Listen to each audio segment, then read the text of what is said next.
Hello my very dear CMA intermediate students, I hope आपके अभी तक जितने भी पेपर्स आपने दिए हो बहुत अच्छे से गए होंगे। और अभी ग्रुप 2 के नेक्स्ट पेपर के थोड़े से टिप्स देने के लिए I am here, as this is the scariest paper of all. कहीं ना कहीं हमको इस पेपर का डर सबसे ज़्यादा लगता है, तो इसीलिए इसके टिप्स आप तक टाइम पे पहुंचना बहुत बहुत ज़रूरी है। तो इस वीडियो को शेयर ज़रूर कर देना।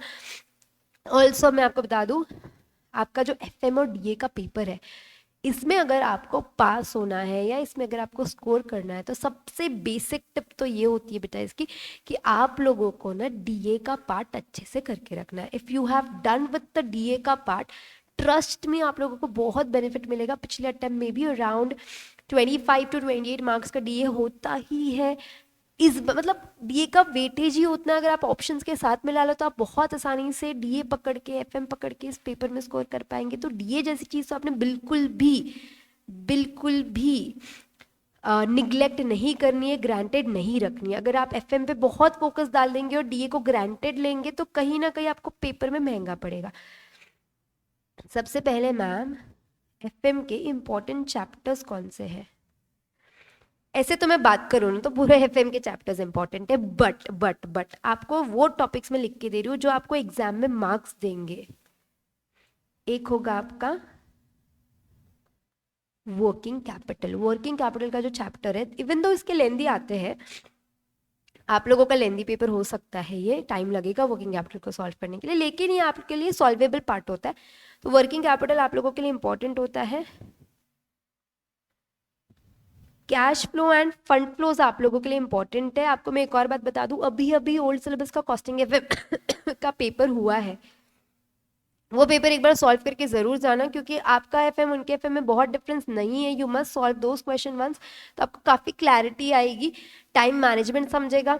लेंदी पेपर हुआ तो कैसे डील करना है, मैंने उसका रिव्यू डाला है, मैंने उसके ऑब्जेक्टिव्स भी सॉल्व करके डाले हुए हैं, तो वो वीडियो आप ज़रूर देखो, उससे आपको मदद मिलेगी प्लस वो पेपर भी सॉल्व करके जाना ही जाना है। आप लोगों ने टाइप ऑफ क्वेश्चन समझ में आएंगे। वर्किंग कैपिटल हमने करना है, कैश फ्लो फंड फ्लो हमको करना है, कॉस्ट ऑफ कैपिटल हमने करके जाना है। देखो कॉस्ट ऑफ कैपिटल तो यार इजी भी बहुत होता है, डिफिकल्ट नहीं है, पर इसका क्वेश्चन कहीं ना कहीं एक्सपेक्टेड है। उसके अलावा अगर हम बात करेंगे डिविडेंड डिसीजंस, ये भी इजी है, और इधर से भी आपके क्वेश्चन आए तो आपको सॉल्व करते आने चाहिए। तो आप लोगों ने ये टॉपिक अच्छे से करके जाने चाहिए। उसके बाद आप जंप करेंगे रेशियो एनालिसिस पे। रेशियो एनालिसिस इस टाइप का क्वेश्चन आता है कि अगर ये आपको बना तो बना, नहीं बना तो नहीं ज बना है, फिर ये कितना भी टाइम लगा तो बहुत बुरी तरीके से आप इधर अटक सकते हो। तो एग्जाम में भी अगर आपको रेशियो एनालिसिस देख के लग रहा है कि हाँ हमसे ये हो जाएगा, तो इसको उठाना, नहीं तो पहले ये 4 टॉपिक खत्म करना, क्योंकि थोड़े आसानी आते हैं as compare to other.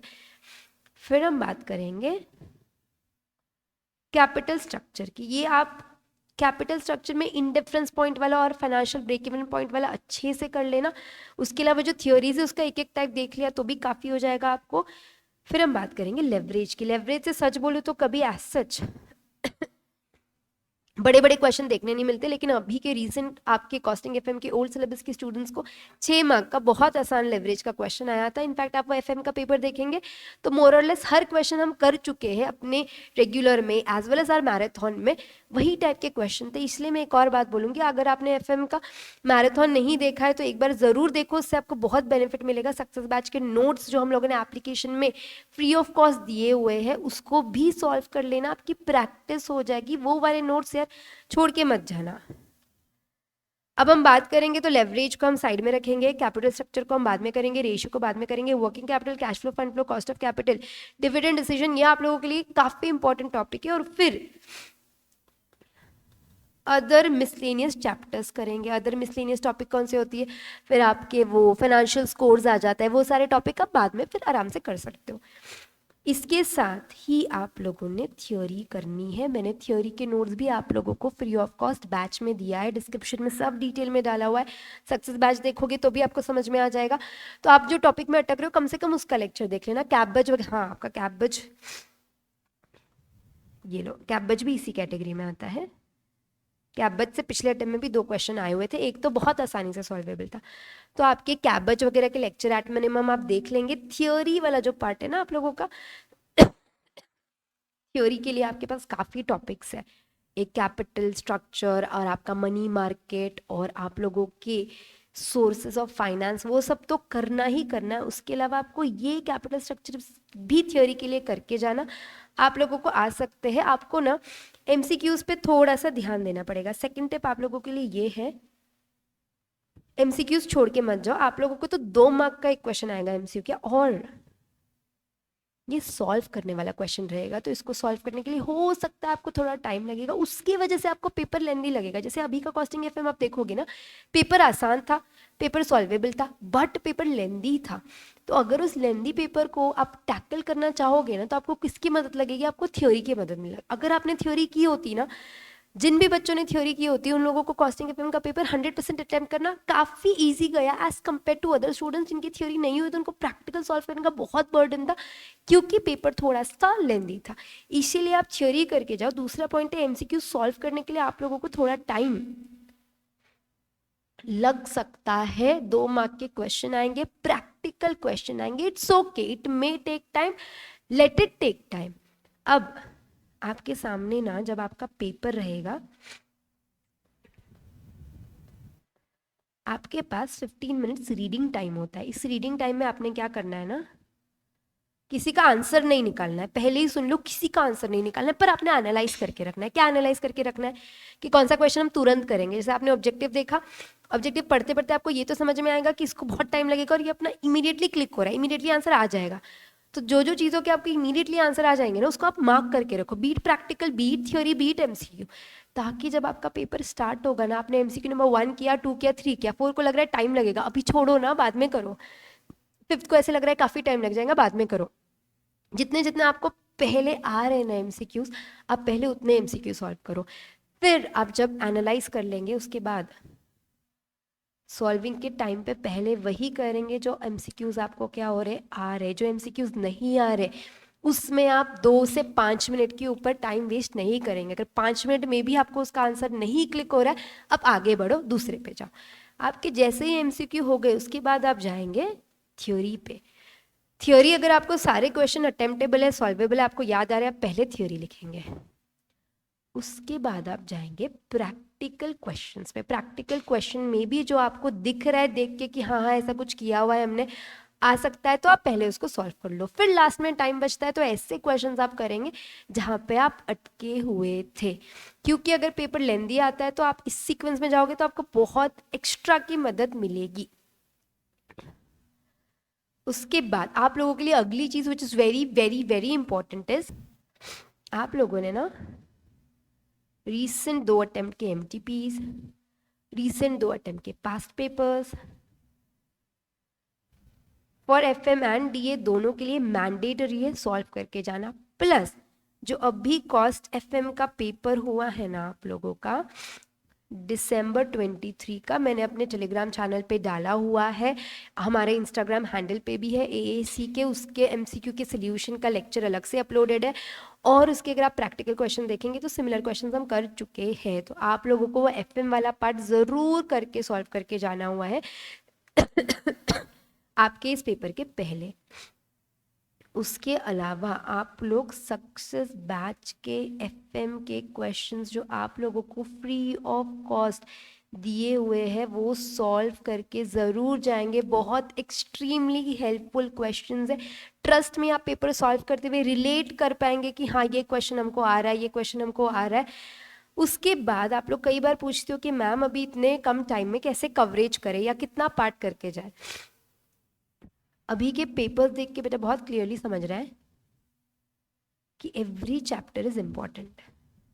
Costing FM भी देखेंगे तो हर टॉपिक से क्वेश्चन है, आप ओएमएसएम देखोगे तब भी हर टॉपिक से क्वेश्चन है। तो आपको ये बात तो समझनी कि आपके लिए हर टॉपिक इंपॉर्टेंट है, आप कोई भी चैप्टर छोड़ के मत जाओ।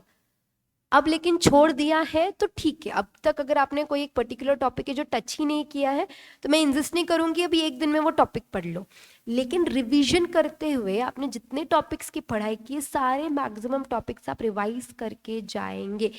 स्पेशली जब आप रिवीजन करेंगे ना तो इजी टॉपिक्स भी करेंगे, इनको ग्रांटेड नहीं लेंगे, क्योंकि इजी टॉपिक पे भी क्वेश्चन बन गया और मान लो आपने उसको रिवाइज ही नहीं किया ये सोच के कि आपको आता है, तो कहीं ना कहीं आपके मार्क्स हैम्पर होंगे, आपको रिकलेक्ट नहीं होगा। तो आपको इजी टॉपिक भी करके जाना है।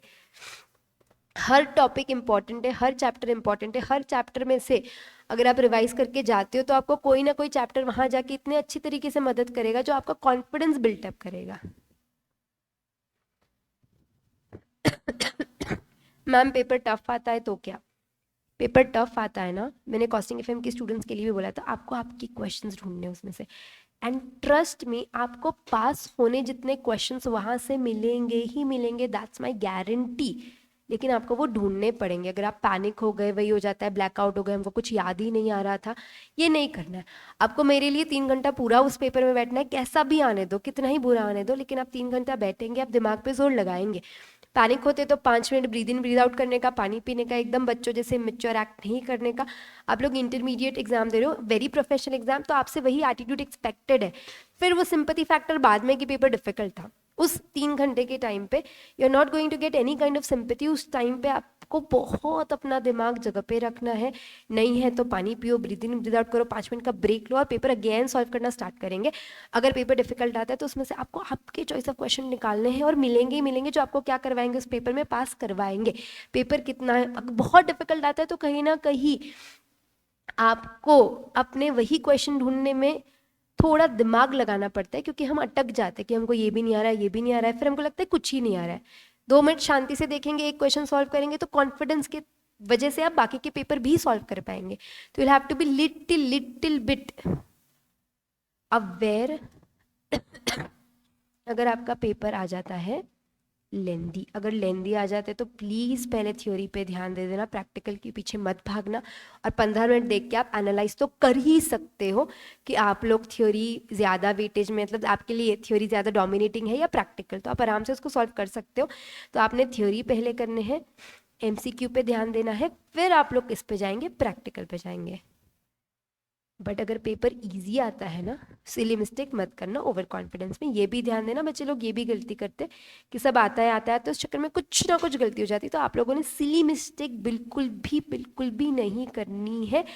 इफ़ योर पेपर इन तीनों में से कोई भी कैटेगरी में, हो सकता है ईजी प्लस लेंदी आ जाए, अगर ईजी प्लस लेंदी आता है तब भी आपने सिली मिस्टेक नहीं करनी है, पर आपने थ्योरी एमसीक्यू पहले सॉल्व करके लेना है।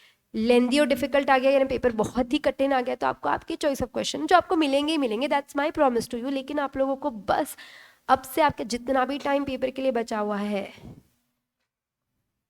उसको अच्छे से यूटिलाइज करना है। हर टॉपिक पढ़ के जाना है, थ्योरी करके जाना है, एमसीक्यू करके जाना है, फॉर्मूलाज एकदम एंड में जब एग्ज़ाम बहुत करीब रहेगा ध्यान से एक बार सारे फॉर्मूला, जैसे रेशियो के पढ़ लेना, बाद में कोई भी छोटी चीज़ पे कन्फ्यूजन होता है तो रेशियो के पढ़ लेना आप लोग, फॉर्मूलाज जितने भी, लेवरेज के मान लो आप, कॉस्ट ऑफ कैपिटल के मान लो आप, लेकिन एक बार एंड मोमेंट पे फॉर्मूला ज़रूर कर लेना, बहुत मदद करेगा आप लोगों को पढ़ने के लिए। ये मैंने आपको सॉल्व टॉपिक के इंपॉर्टेंस बताया है, ये टॉपिक आपको लगे अटमोस्ट इंपॉर्टेंट है तो इस पे आप अकॉर्डिंगली ध्यान देंगे, उसके बाद आप इन टॉपिक पे जाएंगे। ये टिप्स थे आपके एफएम एंड डीए के पेपर को लेके। So do solve the paper patiently, calmly, and do let me know आप लोगों का पेपर कैसा जाता है। आज का कॉस्टिंग एफएम देख के मुझे काफ़ी अच्छा लगा है, पेपर सॉल्वेबल भी था, ईजी भी था, बट पेपर लेंदी था। लाइक अगर थ्योरी ना हुई, अगर किसी को नहीं आती हो तो थोड़ा पूरा अटेम्प्ट करने में दिक्कत आएगी। बट आपका बेस्ट पार्ट है कि आप लोगों को डीए है। तो मैंने आपको सबसे पहली टिप तो वही बोली है कि आपका डीए परफेक्ट होना ही चाहिए, कुछ भी होता है तो आपको डीए के मार्क्स तो मिलने ही चाहिए, तो आपकी पासिंग का आधा बर्डन वहाँ खत्म हो जाता है। फिर एफएम पे आओ ना, फिर कैसे ही पास नहीं होंगे, आराम से पास हो गए, trust me. So be confident about it, बहुत एकदम ही डर में मत रहो कि कैसा पेपर आएगा, कैसा पेपर आएगा। मेक योर सेल्फ स्ट्रॉन्ग, जैसा भी पेपर आएगा हम उससे डील कर लेंगे। और मैं आपको ये आई एम टेलिंग यू कि आप आराम से डील कर लोगे। थोड़ा सा पेपर को लेके कॉन्फिडेंट रहो, जितना डर डर के जाओगे उतने मिस्टेक करने के चांसेस बढ़ेंगे, तो आप खुद कॉन्फिडेंट होके जाओ। You must be so ready for the paper, कैसा भी आने दो हम सॉल्व करके आने वाले।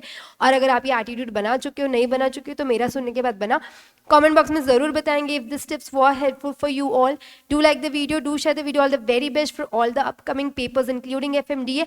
और बताएंगे आपका एफएमडीए का पेपर कैसा आया था, how was your review about the paper. Bye everyone, keep studying, don't, if you stuck at any point, आप वो टॉपिक का सक्सेस बैच का वीडियो जरूर देख लेना। और ये नोट्स मिस मत करना, ये भी मत मिस करना। जितनी टिप्स मैंने आपको बताई है सारे टिप्स आप लोगों के लिए बहुत हेल्पफुल है। So see you all in the next video, bye bye everyone.